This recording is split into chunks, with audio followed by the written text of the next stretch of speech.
Əl-Muzzəmmil Bürünmüş surəsi Mərhəmətli və rəhimli Allahın adı ilə.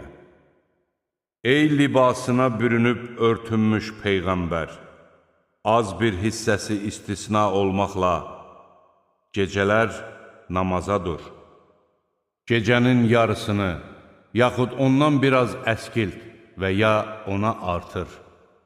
Qur'anı da aramla oxu. Həqiqətən biz sənə ağır bir söz vəhy edəcəyik. Sözsüz ki, gecə qalxmaq çox çətin və Qur'an oxumaq daha münasibdir. Şübhəsiz ki, gündüz sənin üçün uzun-uzadı işlər vardır. Rəbbinin adını zikr et və özünü tamamilə ona həsr et. O, məşriqin və məğribin Rəbbidir. Ondan başqa məbud yoxdur. Elə isə onu özünə himayəçi götür. Müşriklərin dediklərinə səbr et və onlardan xoşluqla uzaqlaş.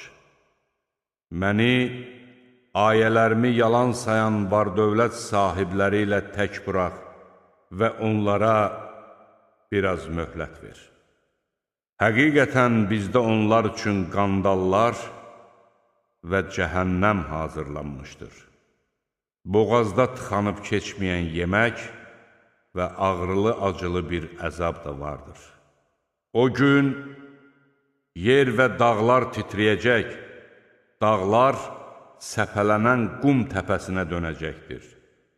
Həqiqətən biz Firona elçi göndərdiyimiz kimi sizə də şahidlik edəcək elçi göndərdik. Firon elçiyə asi oldu. Biz də onu şiddətli bir əzabla yaxaladıq. Əgər küfr etsəniz, uşaqların saçlarının ağaracağı gündən necə yaxa qurtaracaqsınız?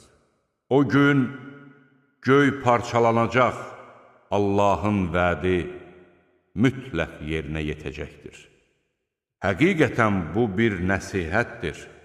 Kim istəsə, Rəbbinə tərəf yönələr.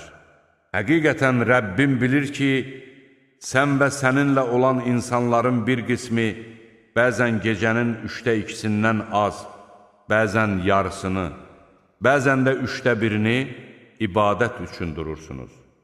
Gecə və gündüzü Allah ölçüb müəyyənləşdirir. O, sizin bunları hesablamaqda çətinlik çəkəcəyinizi nəzərə alaraq tövbələrinizi qəbul etdi. Elə isə namaz qılarkən Qur'andan sizə asan gələni oxuyun. O bilir ki, bəziləriniz xəstə olacaq, digərləriniz Allahın mərhəmətindən ruzi əldə etmək məqsədi ilə müxtəlif yerlərə səfərə çıxacaq, bir qisminiz də Allah yolunda vuruşacaqdır. Buna görə namaz qılarkən Qur'andan sizə asan olanı oxuyun. Namaz qılın, zəkatınızı ödeyin və Allaha gözəl bir borc verin. Bu dünyada qabaqcadan özünüzə hansı xeyirli əməlləri tədarük etsəniz, Allah yanında onun daha xeyirlisi ilə və daha böyük mükafatla əvəz olunduğunu görəcəksiniz.